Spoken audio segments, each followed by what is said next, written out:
Hey, I'm Nick May from the Business Crush. Today, we're going to be talking about hiring. Stay tuned.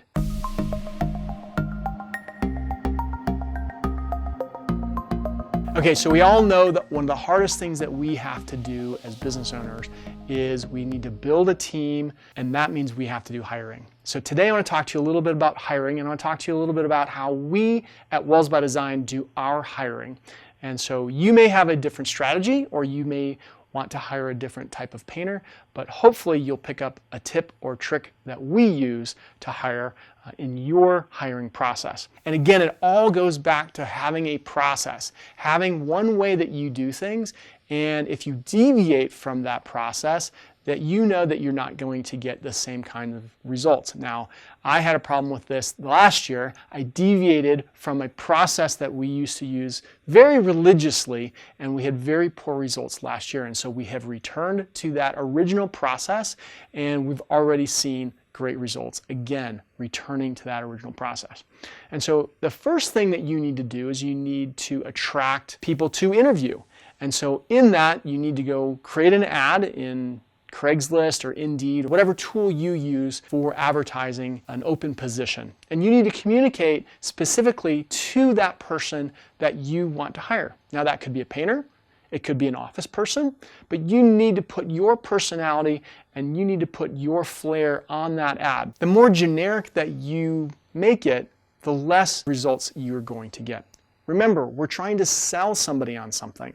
We're not just back in the day when you posted an ad and you'd get 100 responses. I do remember those days early on, especially on Craigslist. I literally had to turn off ads because I had too many people calling me and emailing me and contacting me. We definitely don't have that problem anymore. So once you've created an ad, you put it up and you're going to get responses back. Now, I like to make a few requests in that ad of things I want them to give me back. And so I typically give them a list of things. I want your name, I want your contact information, I want to know the last 3 jobs that you had. I want to know if you finished high school or not. And a lot of times I'm not necessarily concerned too much on the answers. I just want to make sure that they can follow direction. So if they haven't answered those questions or those requests, then I'm not even going to reach back out to have a conversation with them. The next thing is to have that conversation with them. So one thing I like to do is I like to email them back and ask them to call me by a certain time the next day. I typically don't do that day because I want to give them some time to actually see my response in my email. Now, if they don't get back to me for 3 or 4 days, which happens, that typically tells me that they're not super serious about finding a job. So I typically don't then follow up with those. But if they then call me by, let's say I told them to call me by 11 o'clock the next day, then we have a conversation. And I'm going to reiterate, I'm going to ask a lot of the same questions that we had in the ad. What kind of work did you do? What kind of transportation do you have? Do you have any painting experience? And have a small conversation with them about it. If they don't impress me in the phone interview, then I'm not going to ask them to come in. But if everything is still green lights and I'm checking all those boxes, then I would ask them to come into the office. When they come into the office, you need to make sure, were they on time? That's a huge component of it.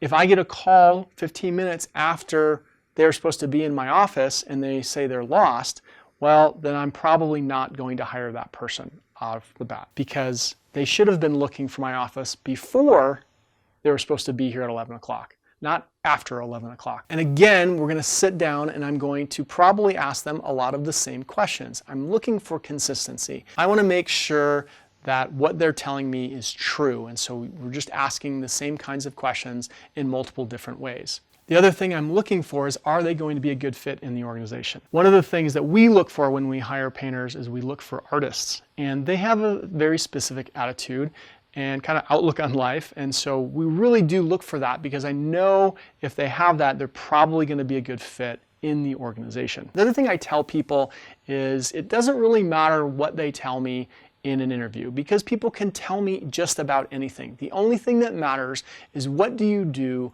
when you get on my project and you actually work on a project with us. And so the next thing we do is if we've, again, had green lights, have checked all the boxes that they're going to be a good fit, then we give them a test day. And on that test day, they're just going to go out with our team and we're going to see, again, can they be there on time? Do they have a good attitude? Do they stay on their phone half the day? Do they want to go take smoke breaks? All of these things my team is looking at because they're going to be the ones working with this new person. And the next thing that we use as a company is, and it's probably not going to be a surprise, is we have a form that our team out in the field fills out after this test day happens. Was he or she on time?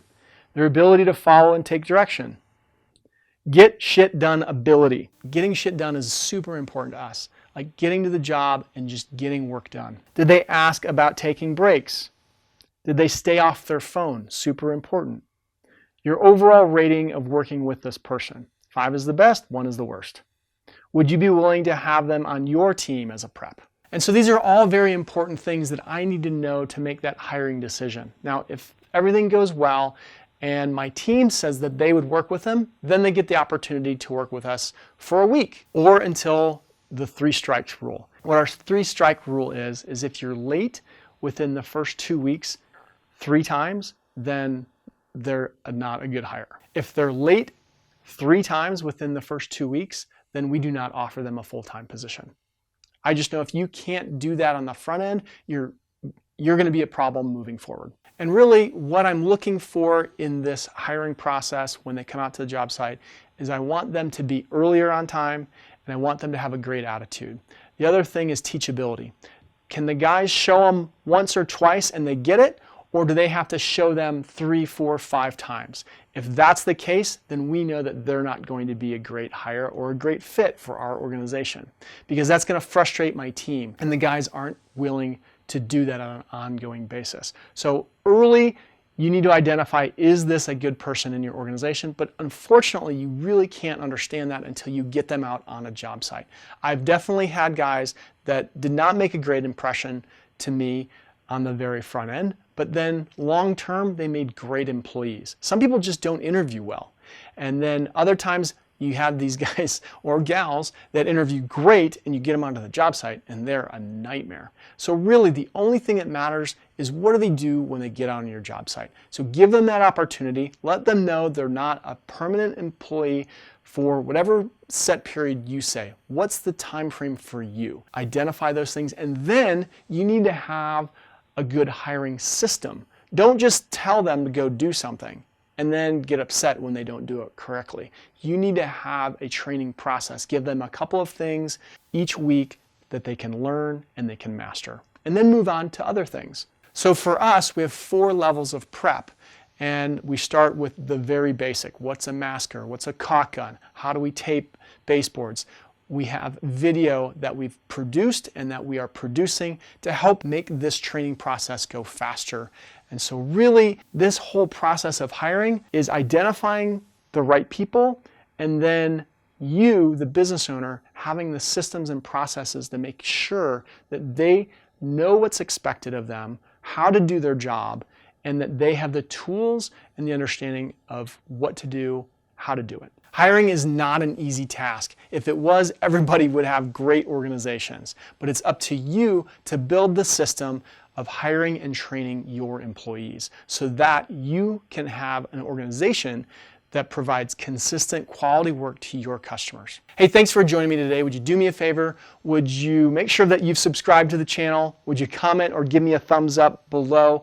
And would you please share this on social media? If you've liked this content, you can also join us on our podcast or listening to our podcast, and you can do that anywhere that podcasts are downloaded, iTunes, Stitcher, or wherever. I'm Nick May from The Business Brush. Thanks for joining me, and we'll see you next time.